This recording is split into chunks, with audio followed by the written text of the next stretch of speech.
la curva de contagios en México aún no llega a un punto en el que se disparan los contagios.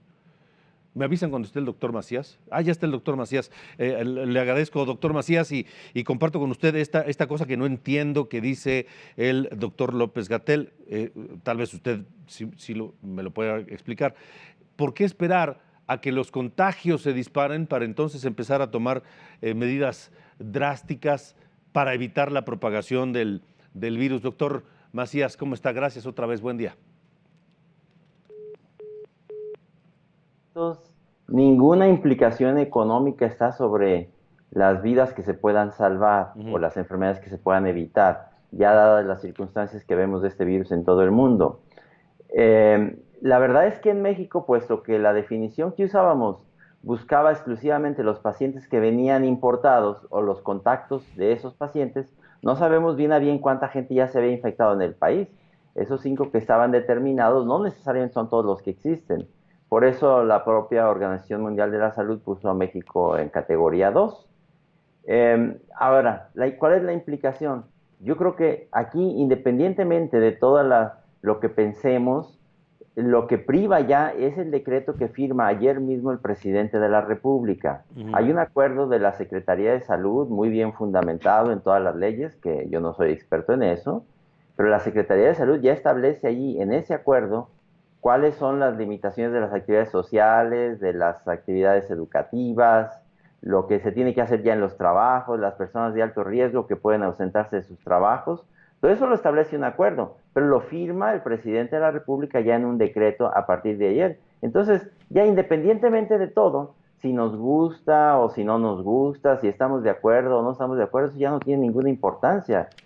Aquí lo tenemos que seguir todos, aunque no nos guste. Ya es Ujú. un decreto, podemos estar de acuerdo o no, pero eso ya no importa demasiado. Es un decreto y lo tenemos que seguir todos. Inclusive el que lo firma, que es el presidente de la República, Ujú. porque para eso lo está firmando. Y no puede haber conglomerados de más de 100 personas de acuerdo con ese propio firmante que es el presidente de la República. Y Tiene en implicaciones esas importantes esto, congregaciones, Alejandro. evidentemente, seguir todas las recomendaciones de la distancia entre persona y persona, el uso de la sanitización necesaria en el lugar y de todos los asistentes. En fin, son una serie de cosas que son obligatorias para todo, y como dice usted bien, y lo puso en Twitter, lo vi, incluyendo a quien firma el decreto, que es el presidente. Absolutamente, porque mira, Alejandro, si no hacemos nada y ya se está dando la transmisión comunitaria, cualquier modelo matemático te dice que en los siguientes 2 o 3 meses se va a infectar probablemente hasta el 30% de la población. Lo que se trata es que se reduzca a eso, acaso a no más del 5% de la población. Ujú. Y eso no hay otra manera de hacerlo. Sí, eso es, imagínate, digamos algo conservador, 20% en un conglomerado como el de la Ciudad de México, que es donde más probablemente esto va a entrar primero. Ujú. 20% pueden significar 4 millones de personas. Una nota de tranquilidad, lo que hemos insistido. La gran mayoría no va a tener ningún problema. Que la gente no caiga en pánico. No va a ser, algunos ni lo van a notar cuando se enfermen, si se enferman.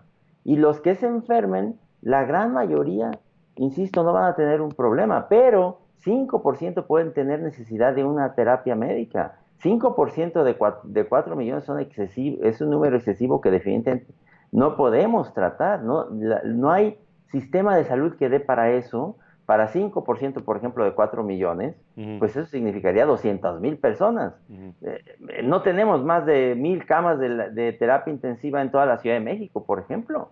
Entonces, es por eso que aquí ya cualquier implicación económica no tiene importancia. Ya la economía la arreglaremos después, ya lo que nos falte lo arreglaremos después, que si se va a afectar la economía, eso ya no importa demasiado, ya pasamos ese punto. Sí. Aquí hay que hacer lo que tenemos que hacer. Para arreglar la economía hay que estar vivos y sanos, ¿no? De entrada. Absolutamente, no puedes arreglar una economía si no estás vivo. Entonces, todas esas implicaciones ya las veremos después. La economía, bueno, ya hemos tenido múltiples crisis en la historia de México y Ujú. el mundo lo va a sufrir igual o peor que México. Ujú. Aquí lo que hay que hacer es acatar este decreto, que por eso es un decreto, nos guste o no nos guste, estemos de acuerdo con él o no, todos lo tenemos que acatar, incluyendo al presidente de la República. Ahora, el doctor López-Gatell ayer decía, no es necesario tomar medidas extremas en este momento.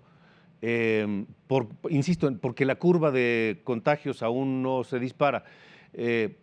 ¿No sería mejor en este momento ser extremos en la precaución antes de llegar a que el disparo de los casos? Bueno, es que la verdad es que, Alejandro, no estoy seguro yo tampoco, como te Ujú. comento, de que esos casos no se hayan ya iniciado. Ah, No ya. se necesita que haya miles de casos. Los modelos matemáticos previenen que con que haya a lo mejor 50 o ya 100 casos de tercera generación, o sea, primera generación los que vienen del extranjero, segunda generación los que se contaminaron de los que venían del extranjero, tercera generación los que ya no se sabe de quién se contaminaron. Que ya Esos son estamos los más ahí entrando a peligrosos. esa tercera generación. Es que no sabemos porque no los hemos medido. Ajá. Probablemente ya los tenemos. Y no se necesitan muchos, te insisto. O sea, a lo mejor 100. Cualquier modelo de matemático te dice que cuando ya hay, por ejemplo, 100 de esos, ese es el momento en que se puede empezar a disparar. Se parece al vuelo de un avión. Primero el avión va carreteando, pero de repente se dispara y eso puede significar que si no hacemos nada, vamos a estar en problemas. Por eso aquí, sin que nos caigamos en pánico, la mayoría no va a tener problema, pero todos tenemos que acatar esto que nos está dictando la autoridad de salud y el propio presidente de la República. De acuerdo, de acuerdo. Pues doctor Macías, gracias, gracias siempre otra vez por estar con nosotros. Pues vamos a seguir en contacto. Esto apenas está empezando, Apenas está empezando. apenas está empezando, va a empezar y vemos que ya hay personal sanitario, personal médico que está protestando porque no tienen los insumos suficientes para atender a las personas. Entonces, en un escenario como el que se podría producir en el país, vamos a tener problemas, ¿no?